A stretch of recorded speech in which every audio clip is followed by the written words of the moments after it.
এরকম যে কচি অবস্থা নিয়েছেন এরকমই আপনার থাকবে বাসায়, একটা টেকনিক অবলম্বন করতে হবে। সেই টেকনিকটা আমি আপনাদের সাথে এখন শেয়ার করব। সুপ্রিয় দর্শক মন্ডলী, হারুন ব্লগ বিডির আরো একটা নতুন ভিডিওতে আপনাদেরকে স্বাগত জানাচ্ছি। আশা করতেছি এই মুহূর্তে পৃথিবীর যে প্রান্ত থেকে আমাদের এই ভিডিও আপনারা দেখতেছেন সকলেই ভালো আছেন, সুস্থ আছেন। আমিও ভালো আছি আলহামদুলিল্লাহ। তো দেখতে পাচ্ছেন আমার পিছনে কিন্তু চমৎকার সুন্দর একটা লাউ, আমার ছাদ বাগানের লাউ। তো রমজান মাসে এই লাউটা খেতে পারবো, এই জন্য খুব আলহামদুলিল্লাহ খুব ভালো লাগতেছে। তো ভাবলাম যে আমার যারা ভিউয়ার্স আছে তাদেরকে একটু দেখাই। তো এই গাছটা এখনো অতটা বড় হয় নাই। আর ছাদ বাগানের লাউ গাছ কিন্তু হাত পরাগায়ন না করলে ফলন খুব একটা পাওয়া যায় না, আমি দেখছি। তো আমি হয়তো বা সবসময় সময় পাই না, এটা পরাগায়ন করে দিছিলাম এবং আল্লাহর কাছে লাখ লাখ শুকরিয়া, একটা লাউ ঠিকছে। এখন যে বাজারে দাম, যেহেতু রমজান মাস চলতেছে, তো এই লাউটা হারভেস্ট করব এবং পাশাপাশি এই লাউটা নেওয়ার পর আপনাদেরকে আমি ছাদ বাগানে আমার যে ক্যাপসিকাম গাছ আছে সেটাতে দেখাবো আপনাদের, লম্বা যে মরিচ যেটার কথা অনেক ভাইরাল, অনেকে দেখায়। তো আমার ছাদ বাগানেও কিন্তু এরকম লম্বা মরিচটা হয়েছে, খুব সুন্দর। আমরা কয়েকটা খাইছি, আরো বেশ কিছু আছে, আপনাদের সাথে দেখাবো। তো তার আগে আমরা আগে এই লাউটা সংগ্রহ করি। এই যে আমি কাটা নিয়ে আসছি, এইটা দিয়ে আগে সংগ্রহ করি। এটা একটু কাছ থেকে যদি আপনাদেরকে একটু দেখাই, লাউটা আপনাদেরকে একটু কাছ থেকে দেখাই নি। এই যে দেখেন, লাউটার কিন্তু সাইজ খুব একটা খারাপ না। বেশি বাড়তি করতে চাইতেছি না, কচি লাউ খাওয়ার জন্যই এখন সংগ্রহ করে নিব। আর লাউটা ছেঁড়ার পরে হচ্ছে আপনাদেরকে দেখাবো। এই যে দেখেন, এই যে কত সুন্দর চমৎকার ক্যাপসিকাম। এটা হচ্ছে লম্বা মরিচও বলে অনেকে। দেখেন আমি একটু আপনাদেরকে সাইজটা দেখাই। এই দেখেন কত বড়, আমার হাতের সমান। এই যে এখানে বেশ কিছু কিন্তু আছে, এই যে অনেকগুলা, এবং আরো অনেকগুলা কিন্তু খাওয়া হয়েছে।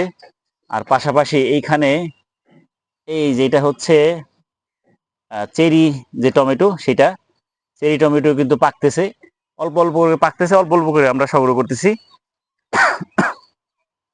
আর পাশাপাশি আরেকটা জিনিস দেখাই, যে কালো টমেটোটা আসলে আপনি বুঝবেন কিভাবে যেটা পাকছে কিনা। এই যে যখন এরকম কালার হয়ে যাবে টমেটোর সাইড দিয়ে, তখন বুঝতে হবে যে এই টমেটোটা পেকে গেছে। আর আরেকটা বিষয় আপনাদের সাথে একটু দেখাই, আজকের ভিডিওটা খুব একটা লম্বা হবে না। জাস্ট আপনাদেরকে দেখানোর উদ্দেশ্য হচ্ছে, আপনাদের যাদেরই ছাদ আছে আপনারা চাইলে কিন্তু এরকম ছোটখাটো একটা বাগানের মতো করতে পারেন। আমি কিন্তু এখানে জিও ব্যাগ দিয়ে এই বাগানটা করছি। এখানে দুইটা পাশাপাশি জিও ব্যাগের যে শেড, সেটা তৈরি করছি। আর এইখানে আরেকটা আছে, এখানে কিন্তু বেশ কিছু আমি কিন্তু ব্যাগিং করে রাখছি, যাতে বেগুনগুলো নষ্ট করতে না পারে। যেখানে কিছু কিছু এখনো ব্যাগিং করা হয়নি। এই যে দেখেন বেগুনের সাইজটা দেখেন, মাশাআল্লাহ। এবং এই পাশ দিয়েও কিন্তু এখন যে বেগুনের দাম, বেশ কিছু বেগুন কিন্তু আমি ব্যাগিং করে রাখছি। তো যাই হোক, আমরা এখন এই লাউটা সংগ্রহ করি, তারপরে হচ্ছে আপনাদেরকে একটু কাছ থেকে দেখাই সংগ্রহ করার পর।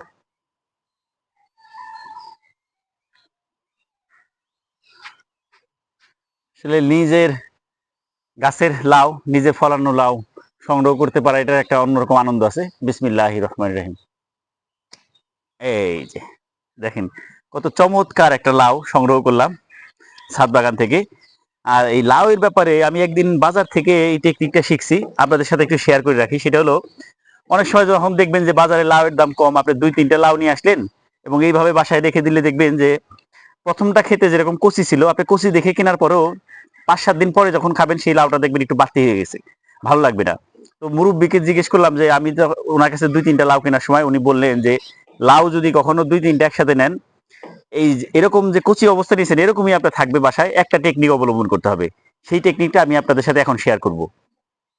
সেটা হলো, বাজার থেকে এরকম লাউ সংগ্রহ করার পর জাস্ট এই যে যে মাথা দেখতেছেন, মাথার থেকে মোটামুটি 1-1.5 ইঞ্চি পরিমাণ নিচ থেকে পুরাটা এরকম কেটে ফেলে দিবেন। ফেলে দিবেন বলতে কেটে অন্য জায়গায় আলাদা রেখে দিবেন। তাহলে কি হবে, এই বোটার এই দিক থেকেই মূলত লাউ পুষ্টি সংগ্রহ করে ছেঁড়ার পরেও, তখন লাউটা একটু বাড়তি হয়ে যায়। আর আপনি যদি 1-1.5 ইঞ্চি পরিমাণ কেটে রেখে দেন, তাহলে দেখবেন যে এটা একদম সজীব এবং সতেজ থাকবে। তো যাই হোক, এই টেকনিকটা আপনারা অ্যাপ্লাই করে দেখবেন, অবশ্যই কাজে দেবে। তো ভিডিওটা ভালো লাগলে আমাদের এই হারুন ব্লগ বিডি চ্যানেলটা সাবস্ক্রাইব করে পাশে থাকবেন। তো সবাই ভালো থাকেন, আল্লাহ হাফেজ।